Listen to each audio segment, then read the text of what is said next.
আগের ভিডিওর মধ্যে বন্ধুরা আমি 10টা কোয়েশন নিয়ে ডিসকাস করেছি। এখন দেখুন নেক্সট কোয়েশন বন্ধুরা, এখানে 11 নম্বর কোয়েশন দেখুন, রাসায়নিক আবহিকার প্রধান প্রক্রিয়া।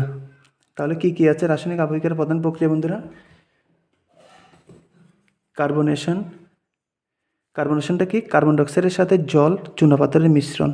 মূলত কোথায় হয়ে থাকে বন্ধুরা? আর্দ্র ক্রান্তীয় নাতিশীতোষ্ণ অঞ্চলে। 2 নম্বর অক্সিডেশন।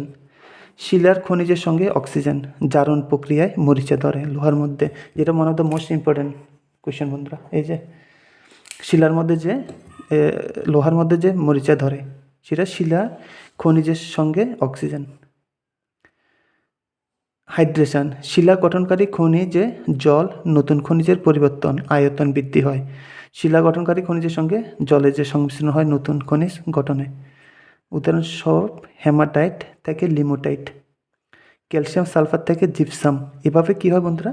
চেঞ্জেস হয়, যেটা হাইড্রেশনের কারণে হয়। হেমাটাইট থেকে লিমোনাইট, ক্যালসিয়াম সালফেট থেকে জিপসাম। দেন দেখুন বন্ধুরা, এখানে হাইড্রোলোসিস। জল হাইড্রোজেন, এখানে প্লাস আছে, এখানে hydroxyl minus, OH minus ion, যার কারণে বিক্রিয়া করে কি হয়? ফেলসফার ও অব্রের মধ্যে সম্ভব। হাইড্রোলোসিস। এবার দ্রবণটা কি বন্ধুরা? সলিউশন। অর্থাৎ কীভাবে কাজ করে?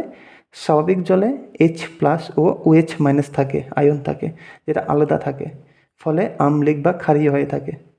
মানে সাধারণ জলের মধ্যে যখন OH- এবং H+ থাকবে, সেটা আইদার আম্লিক হতে পারে বা ক্ষারীয় হতে পারে, যার কারণে কি হয়? ক্যালসিয়াম কার্বনেট থেকে ক্যালসিয়াম বাইকার্বনেটে পরিণত হয় বন্ধুরা। ক্যালসিয়াম কার্বনেট থেকে ক্যালসিয়াম বাইকার্বনেট, যার কারণে শিলার মধ্যে কী হয় বন্ধুরা? ভাঙ্গন শুরু হয়। নেক্সট কোয়েশ্চেন বন্ধুরা, ক্রান্তীয় অঞ্চলে কোন আবহবিকার? রাসায়নিক এবং যান্ত্রিক আবহবিকার। মরু অঞ্চলে সর্বাধিক যান্ত্রিক আবহবিকার, কারণ উষ্ণ মরু অঞ্চলে রেনি সিজন কম। সর্ববর্গীয় অঞ্চলে জৈব আবহবিকার, নাতিশীতোষ্ণ তৃণভূমি অঞ্চলে। যান্ত্রিক আবহবিকারের ফলে সৃষ্ট ভূমিরূপ গ্রানাইটিক রক, স্ক্রি বা টেলাস, ব্লক স্পেট, লবণ গম্বুজ, মরুভেনিস, শিলা সমুদ্র। রাসায়নিক আবহবিকারের ফলে সৃষ্ট ভূমিরূপ কী কী? হানিকম্ব, স্যাপ্রোলাইট, চুনাপাথর। চুনাপাথরের মধ্যে কী কী আছে বন্ধুরা? কারেন, পোলজি, উবালা, ডোরিক কাস্ট। এগুলো খুব ইম্পর্টেন্ট কোয়েশ্চেন বন্ধুরা। রাসায়নিক আবহবিকারের ফলে গঠিত ভূমিরূপ। আবহবিকারের ফলে মূল শিলার থেকে স্তর আবরণ আস্তরণ অপসারণকে চাচনতল বলে। চাচনতল শব্দটা প্রথম উচ্চারণ করেন E.J. ওয়েল্যান্ড 1934 সালে।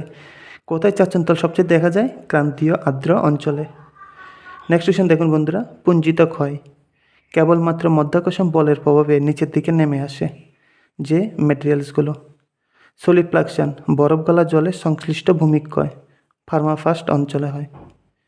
ধীর ক্ষয় মৃত্তিকা স্থলন, সবচেয়ে যে মাটিটা খুব আস্তে নামে উপর থেকে নিচের দিকে, সেটা হচ্ছে কি ধীর ক্ষয়, সেটা মৃত্তিকা স্থলন বা সয়েল ক্রিপ, যেটা 5 থেকে 20 ডিগ্রি ঢালের মধ্যে হয়ে থাকে।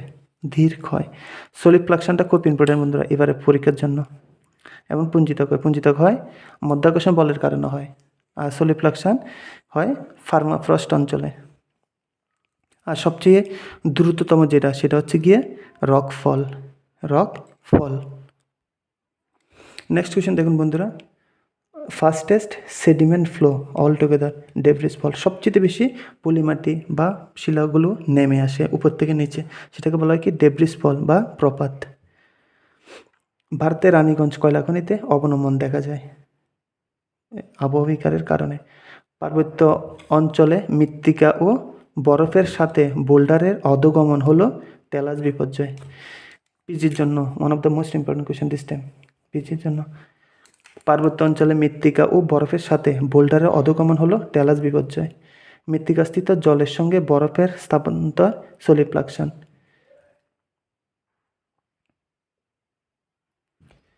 সঠিক ক্রম বিপর্যয়, স্থলন, ধস, প্রবাহ, পতন।